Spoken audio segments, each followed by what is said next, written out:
Hey, Low Code Approach listeners, this is Wendy Haddad.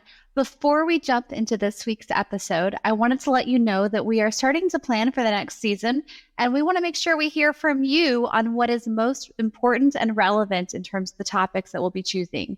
So if you could open a web browser and pop over to aka.ms/low code topic request, that's aka.ms/low code topic request, all one word. Fill out that brief survey on what topics and what subjects, what guests you might want to hear from. And who knows, maybe it'll make it into the next season of the podcast. Thanks so much and happy listening.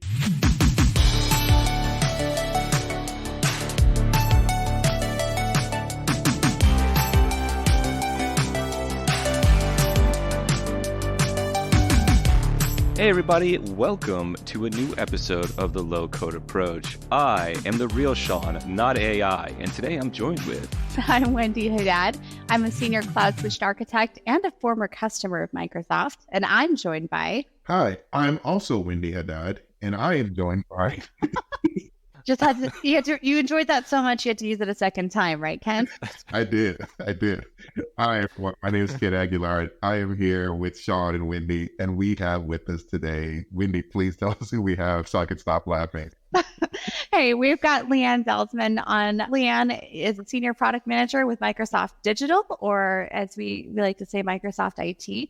I'm super excited. And Lianne, I'm going to let you introduce a little bit more about your role, but I got to meet Lianne when I was a former customer. So just learning a little bit more about how Microsoft runs the Power Platform for us employees. And now I get to be on the recipient side of it. So Lianne, I'm so stoked to have you on the podcast. So why don't you tell us a little bit more about your role? And then in that, could you give us a sense of just the scale of the Power Platform usage at Microsoft? Sure. Thank you for having me. As you said, product manager on our internal IT team called Microsoft Digital.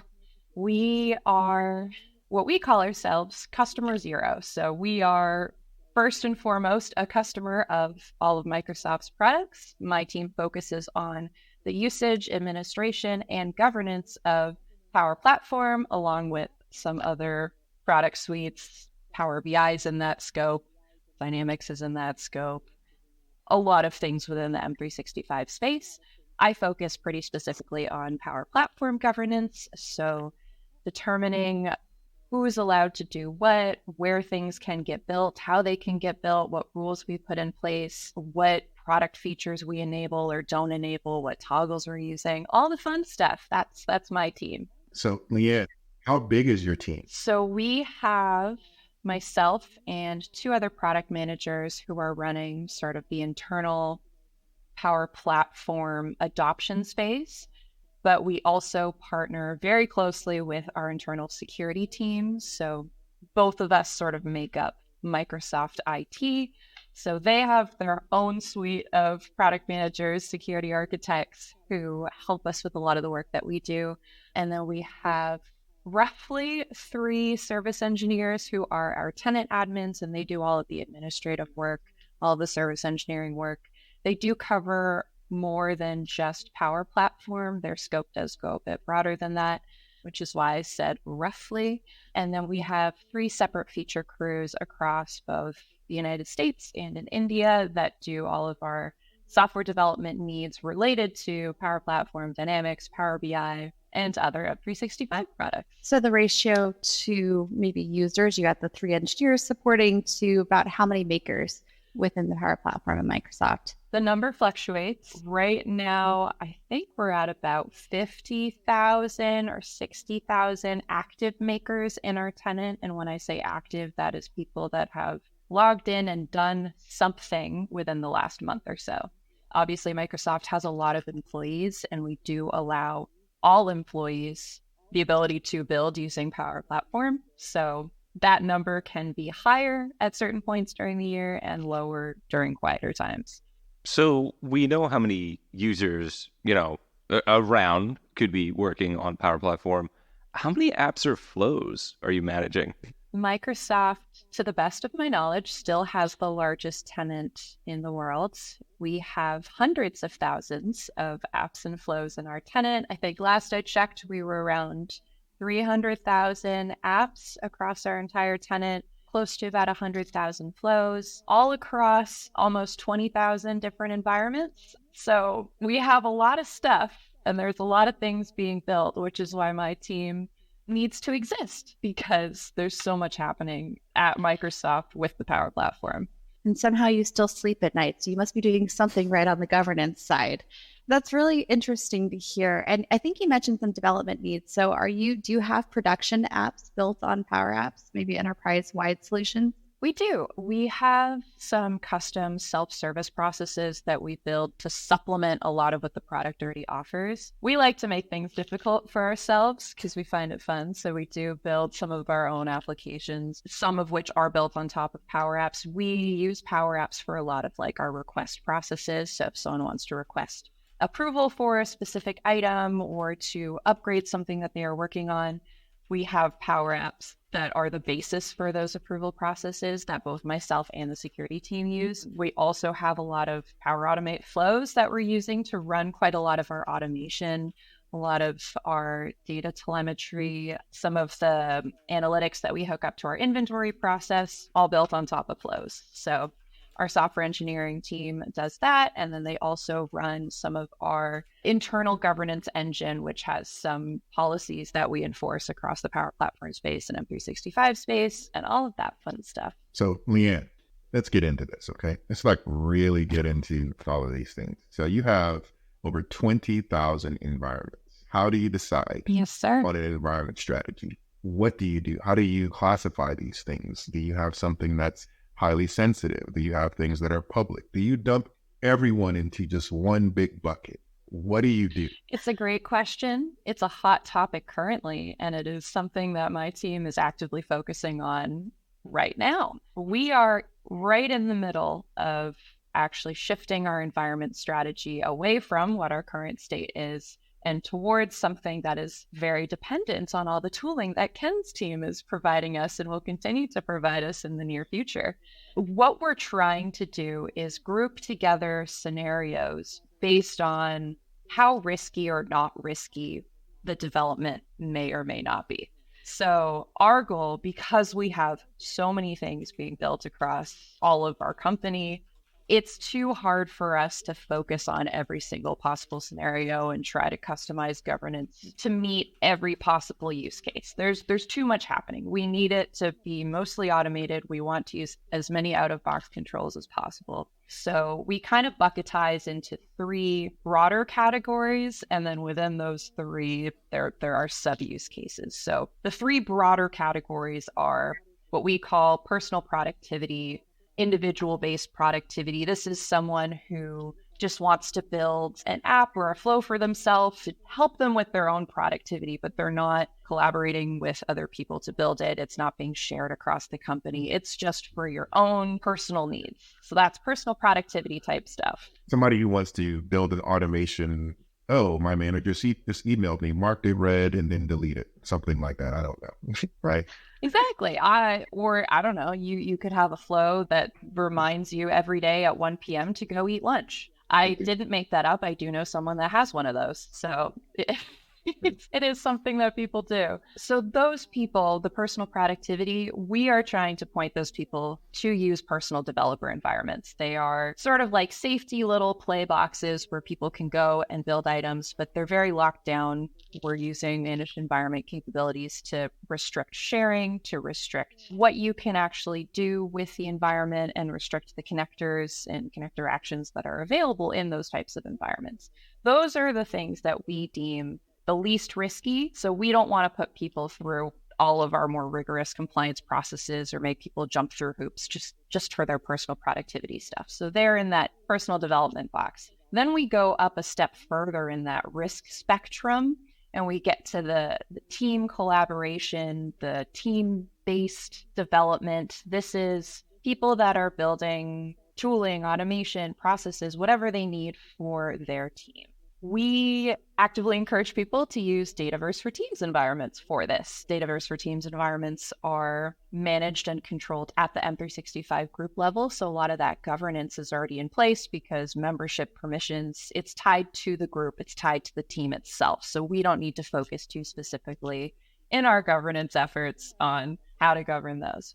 Then we get to that final category, the things that we consider to be highest risk, the things that we are focusing most on when it comes to our governance efforts, and that is the enterprise development, production level development space. So people that are building tooling that is going to be used by all Microsoft employees, people that need access to the most powerful connectors, people that might be accessing or storing highly sensitive data types. These are the things that we want to make sure go through the right security, privacy, and compliance reviews. We want to make sure that the right controls are in place for these. So this is where my team focuses a lot of our effort, and we will be using a lot of the groups and rules capabilities coming from Ken's team to allow us to control these. First off, Lianne, the check's in the mail. Thank you for plugging all of our great people inside of there. I do want to just make a small call out. You said something very critical, many things very critical right inside of there, but you use a lot of the out-of-the-box capabilities that are already just native to the platform. Like you called out managed environments, you called out some of the like attestation capabilities that are built into M365 groups. And I think that's some of the things that some of our customers and listeners are perhaps missing out on, is that even without other extensible toolkits and things, there is a lot of native functionality which enable you to govern and scale the platform directly without installing additional add-ins and so on.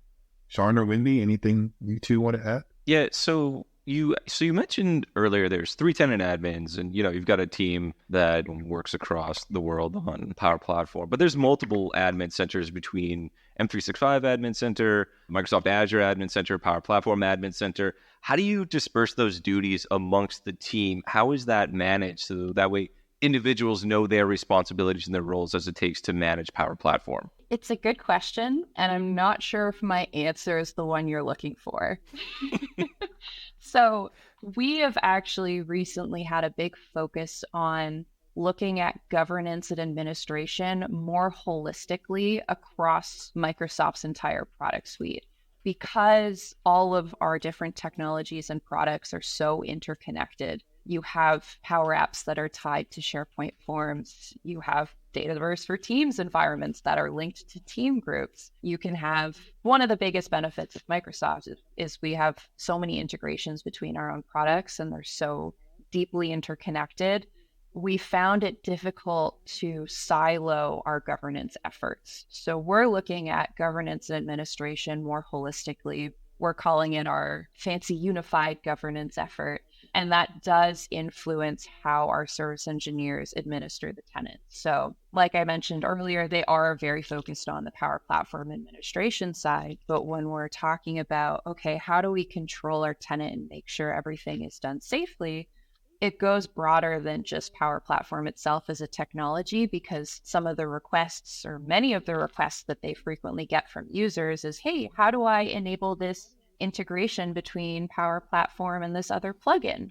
Am I allowed to access data from these other product categories? And so they can't, in reality, focus completely just on Power Platform itself, because we're operating as one Microsoft. You can't just say, okay, Power Platform's your focus and that's it, because that's not how our product suite works, which is a good thing. Oh, Lianne, let me maybe interject really quick and ask a question here, because we've sort of said this in other podcasts, and I've heard folks in the community say this, is that you, in the role that you're in, have to be a bit of a Swiss Army knife. You have to know about security, identity. You have to know about just so many different things. How do you perhaps stay up to date and educate yourself? Or is it just on-the-job learning?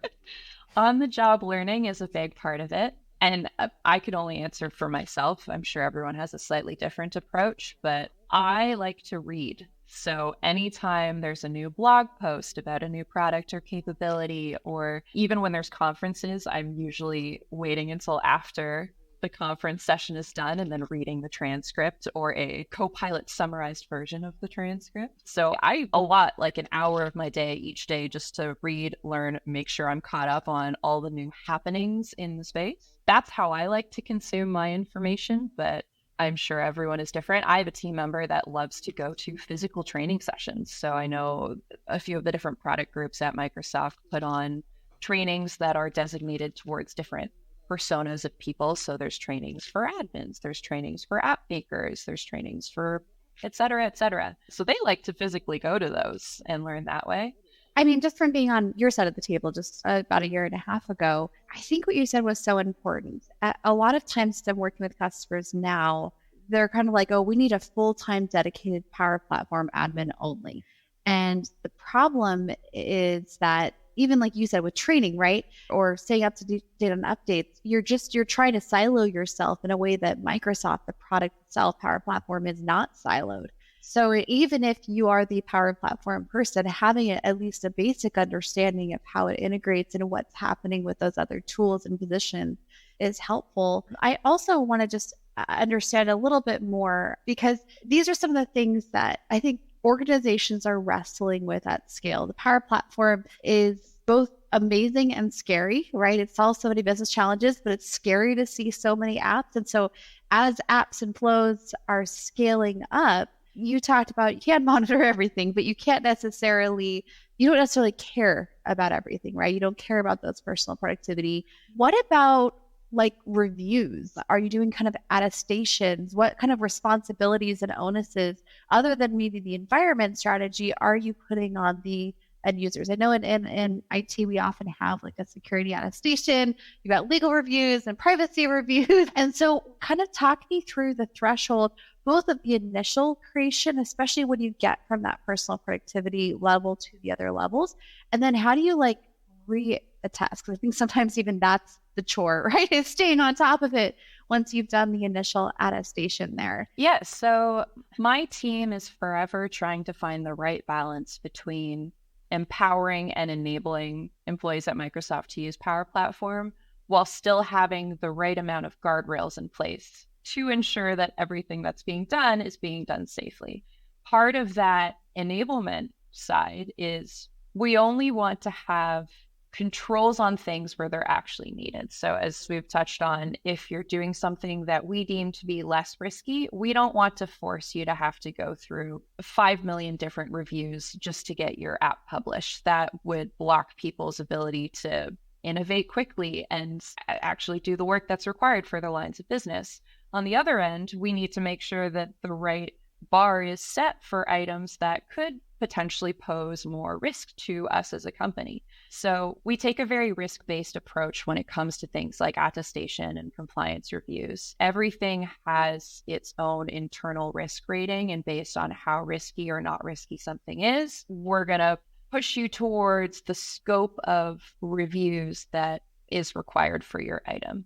So in that more enterprise level production type development risky bucket, those are the items that fall into our category for needing a lot of the governance policies that we put in place. One of them is biannual attestation. So every 180 days, if you are a system administrator on an environment, you need to come into our tooling and you need to attest to your environment. And that attestation includes saying, yes, I am the owner, I am still accountable for this item, and I still need this item, but also providing us a little bit of additional metadata on what that item is. So things like who is the owning team, who are some additional owning contacts that are also accountable for this item, who is the target audience for the things being built within the environment, what's the data classification at the environment level for the environment itself, and then some additional regulatory scope information. Are you accessing data that puts you in scope for GDPR requirements? Do you have financial data that puts you in scope for federal financial laws? Are there UIs that might need to be tested for accessibility? This is all information that our team collects, and they're all signals that we use to then determine what compliance requirements are in scope for your item. So if you indicate that you have a certain level of data in your environment, for example, you might fall into that highly confidential bucket, that will then immediately require you to go through an additional privacy review with the privacy team. Same thing if you are asking to have certain more powerful connectors enabled for your environment, you're going to have to go through our security review process within whichever organization you fall at Microsoft. So it's all risk-based compliance scope. So I'm going to ask a follow-up question to that. It's how, because this sounds great. I know a lot of listeners will probably be, super like, yes, that's what we want. And that's similar to our strategy. But like, how do you practically implement this? Are you building a custom process? Are you using a tool out of the box? How much is automated versus manual? Sorry to get so into the weeds, but I think that this is something that organization, well, I know this is what people struggle with, right? And I know you talk to customers too. So I'm sure you get the how question quite often here. Yeah. So our governance engine and the attestation tool that is built on top of it, it is custom tooling currently. Our dream state in the future is to have everything using out-of-box controls, out-of-box product capabilities. Currently, that is not the case. We do have some custom tooling that is built on top of the product. And a lot of that just comes from how wide-ranging and broadly our tenant reaches at Microsoft. We have such a large tenant, and scalability is so important. And custom scenarios are so important for our businesses. We have some custom tooling to handle that. So the attestation tool that we use is a custom UI and custom backend that our engineering team built. That being said, it does hook up to and integrate with a lot of those out-of-box capabilities. And as a lot of the groups and rules infrastructure comes online, again, from Ken's team, I'm going to continue plugging this because I'm very excited about it. We're going to be very deeply integrating with that. But right now, it is custom policies and tooling that our team is building. So in addition to the attestation requirement, we also have things like minimum ownership policies. So every environment has to have a minimum of 2 owners, and one of them has to be a full-time employee. We also have restrictions on guest ownership for certain environment types. We have a maximum ownership policy. So how many people are allowed to be in the sysadmin role. We have seen instances in the past where someone might have 200 sysadmins on their environment, which is a lot of people to have in a highly privileged role. So we do have these custom policies in place to help tackle that. But once we have that ability to enforce those rule sets via the product capability, we will then be turning off our custom tooling that we have in place, filling that gap right now. So I'm going to take a weird angle here. Usually we ask our guests questions, but I got a question for Ken because it's something sparked in what you were saying.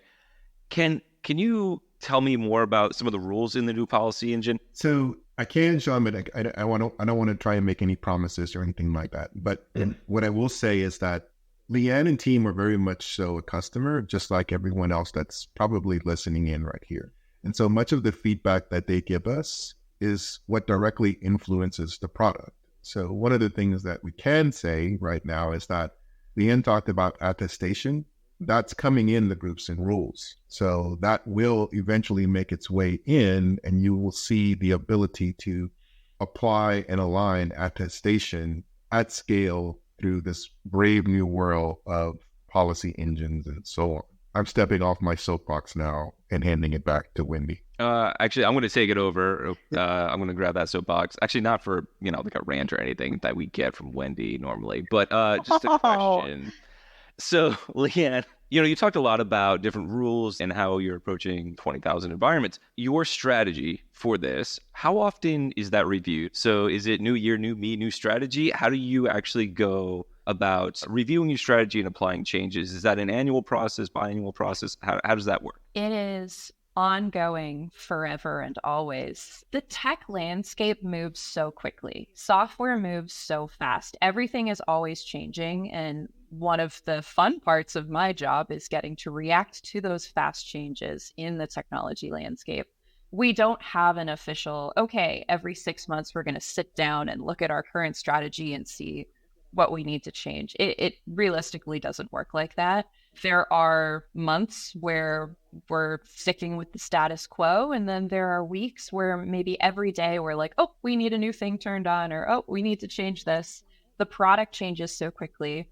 New capabilities are coming out frequently, and one of the best parts of what I get to do is figuring out how we react to that. How do we adopt those changes? How do we successfully make sure that we get things turned on and enabled in our tenant in a safe way whenever they come down the line? We are customer zero, so we are frequently getting pulled into a lot of private previews. We are frequently the first one to see and give feedback on a lot of the new product capabilities that are coming. And that requires us to react quickly to that. One big example is all of the co-pilots, all of the AI capabilities. That came very fast. It was a high priority for the company, and it's highly beneficial to our employees and to our users. So we wanted to make sure that we weren't sitting around and very slowly turning these things on in our tenant. We wanted to get things out as quickly as we could, which required us to adjust our governance and security strategy to meet those needs. When things like that happen, we sit down immediately and say, okay, how can we safely turn this on for our tenant? What controls do we need in place? Do we need to have new security or governance controls spun up quickly to allow us to turn this on? Can we just use our current process? Is that good enough? What does that launch and adoption look like? What does the intake process look like? It's so fluid. We're constantly reviewing our strategy and constantly making changes. I think if I opened up one of my strategy documents from 3 weeks ago, it's probably already out of date. How are you then communicating? So I think there's new user, new maker communication. And then if you change your strategy, how are you communicating the change and reminding them? Is there like a training or a site? Like, are you using some of the features in the tool? Like, what are you looking at? It's a combination of a few things. We partner very closely with Microsoft Digital's communications team, so they drive a lot of these comms effort. One of our main places where we dump a lot of our information is our internal SharePoint site for M365 builders, which includes Power Platform.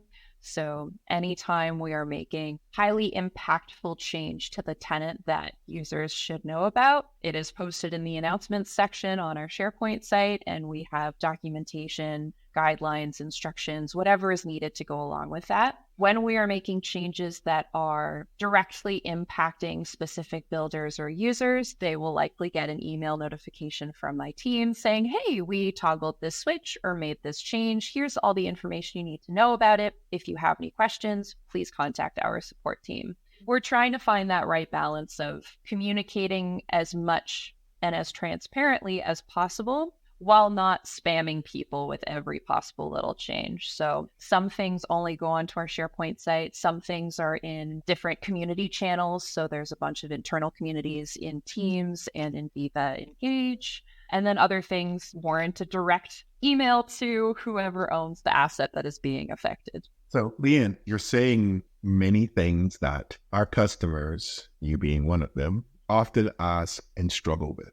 First thing, do you have a sort of standard support model that you align to for the platform? And what I mean by that is you talked about your different environment strategies and the different levels there. So does your team support these 50,000 plus active users that you just talked about? Lianne's laughing, everyone, already. Or do they rely on something like a first line of defense in something like Viva Engage in terms of like a communities of practice, a Yammer channel, if you will, for those who don't know that Viva Engage has been rebranded to Yammer, or Yammer was rebranded the other way, and so on. So how exactly do you support those things? Like, yes, the communication is important, but along with that communication comes the ability to support and scale that support. So how do you do that?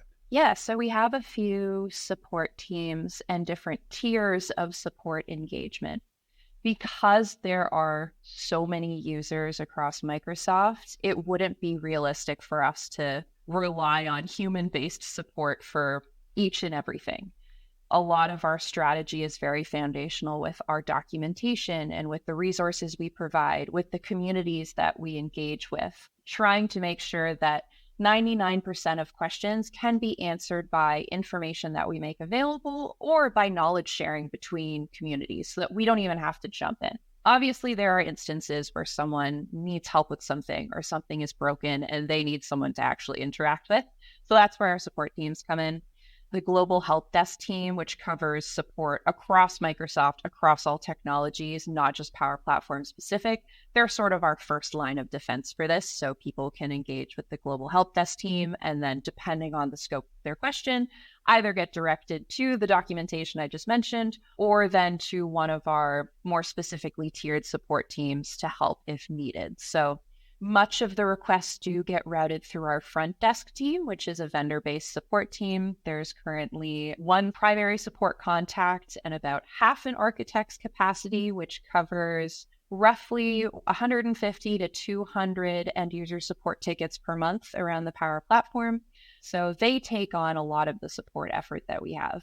Then, depending on the triaging and the support needs, if something is, say, like a technical bug or needs an engineer to take a look at it, then we've got an ICM support queue where things can get escalated if it needs more involvement, or if it's something that needs someone with those fancy tenant level admin permissions to turn on a capability or make a configuration switch, that goes through our service engineers intake form. So there's a bit of an escalation to everything, right? Like, I start very low and then I keep sort of building up the tree until I get to Lianne solving my problem personally because she's great. Exactly. Yeah. If you find your way to me for support, something has gone very wrong, because usually I don't get engaged unless something is on fire. So we hope that doesn't happen.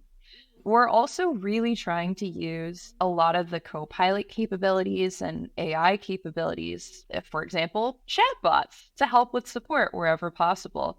Because support is so important and obviously support capacity is limited at times, we're constantly trying to find new ways to supplement support where we can. And AI has been really helpful so far. So what we're trying to do is make all of our documentation and all of our resources easier to find and easier to consume using some of the new chatbot capabilities with Power Platform, with Copilot Studio, with all of that fun stuff. A lot of that's still a work in progress, but it's something that our team has been talking about a lot recently. Hey, Lianne, so we've talked a lot about how, you as admins and your organization as admins are working with new features that are coming out and incorporating them into your governance strategy and making sure that things roll out smoothly and everybody's able to use it. Let's talk about the inverse of that. How do you work with product to help shape new features that are coming out? As the largest consumer of Power Platform, how do you work with them to make sure that new features hit right when they're released? And really be specific about how many times you've yelled at Ken because something he put out did not work. I felt the finger pointing, Sean. I really did. I mean, my favorite thing to do is just to show up at Ken's door and say, hey, can we get this thing, please and thank you? I think if you look through our chat history... It's different than yelling at Ken. I think there's a very specific question. Yeah. I mean, just this past week, I think I've already pinged Ken multiple questions saying, is this available? And if not, can we get it? Please and thank you. But no, we love our relationship with the product teams, and it is very, very important for us. Obviously, as I said, we're the first users of the product, so we have many opinions, lots of feedback, and lots of needs as such a large tenant. So I work with a very lovely team of people who are much smarter than I am. And they help track and organize all of our asks and all of our needs. So whenever myself or our engineering team are trying to come up with the strategy for how we're going to govern a certain thing, if there is something that we need that is not already available through the product, that goes into our feature intake form. It goes into this very long list of asks that we have that we then directly communicate to the various product teams when needed. If they are security focused, they go through our red zone security review process. If they are less security focused, there are other channels for that.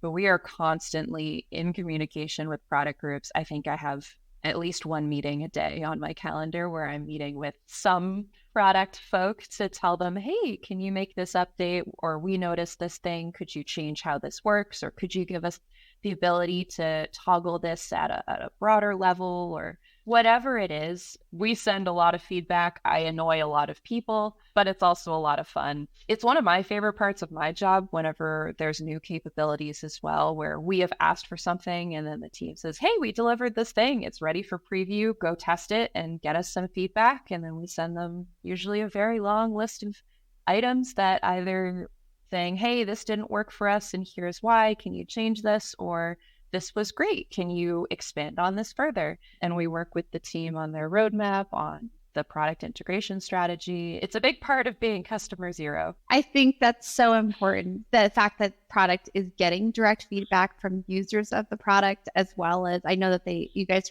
can the user groups. I mean, we just had a whole episode about how you're getting feedback from the people at the conference. So as many people communicating that feedback is helpful, and it does get heard, and it's good to hear some of the processes.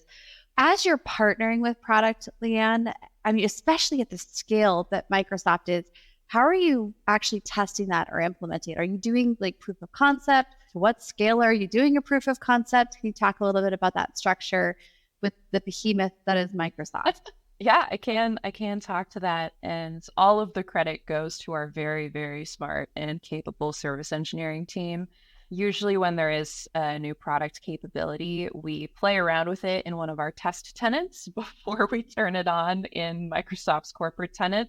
So they will set up a ton of testing scenarios. They'll walk through all of the capabilities, make sure they're working as expected, and then hopefully not find any severe issues, but do their best to see if they can break whatever it is so that we have that information before it's turned on Microsoft wide. Once the testing is done, then we try to make sure that we have a pretty solid launch and adoption strategy put in place. Again, because our tenant is so broad and has so many business critical line of business features and implementations, we're very risk adverse when it comes to accidentally breaking people's things.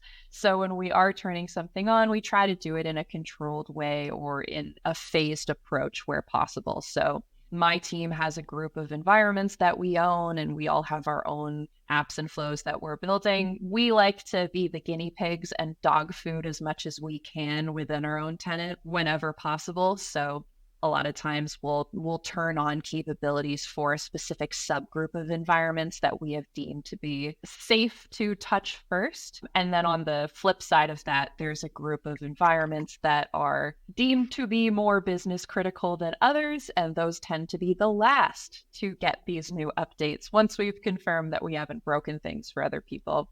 So essentially a ring strategy in our tenant. We are actually working on making that ringed approach more structured in the coming year. But it's important for us to test things as much as possible and make sure that we're not going to have any surprises down the line, especially when it comes to scalability.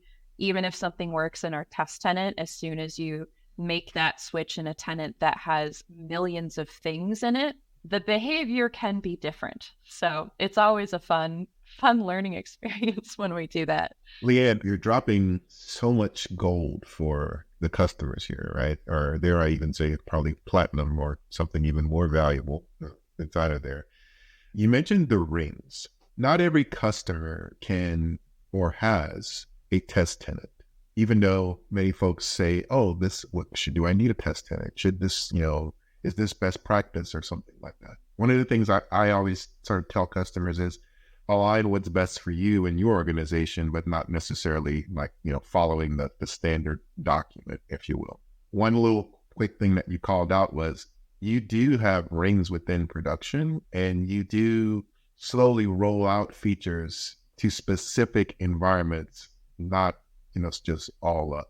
So I think that's a very important call out, just to say that you don't have to apply everything to the platform. You can do it in very intricate and detailed stages. Yeah. And I think one of the most useful things that we've seen is when any sort of toggle or configuration, whenever it's made available, when there's the ability to toggle it at the environment level, in addition to having that on or off switch at the tenant-wide level, that's super helpful for us. Like if we can gate per specific environment or groups of environments, that's gold for us. Super controversial question. On or off by default?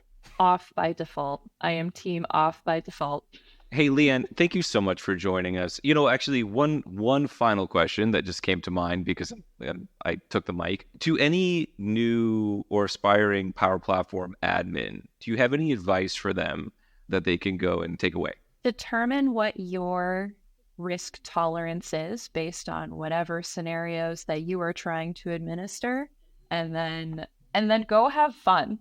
There's so many cool things that you can do with Power Platform. You can build things so quickly in such intricate ways without any sort of technical expertise. As long as you have a general idea of how you want to govern that and know what your risk tolerance is, go let people do things. Power Platform's cool. I love it. I absolutely love it. That was fantastic. I know that Ken had to been put on mute because he has so many more questions that we're probably going to have to do a second episode on this topic with maybe some more controversial topics to be covered. And I know Wendy has a lot more questions too. So Lianne, thank you so much for sharing your time with us and your thoughts. We are really excited to have you back and covering a lot more about Power Platform governance. Next time. For having me. Super excited for some more controversial questions. Bring me back for those. That sounds great. I've got a list, like guest access, which model, like on by default. I mean, like, yes, I've got a long list of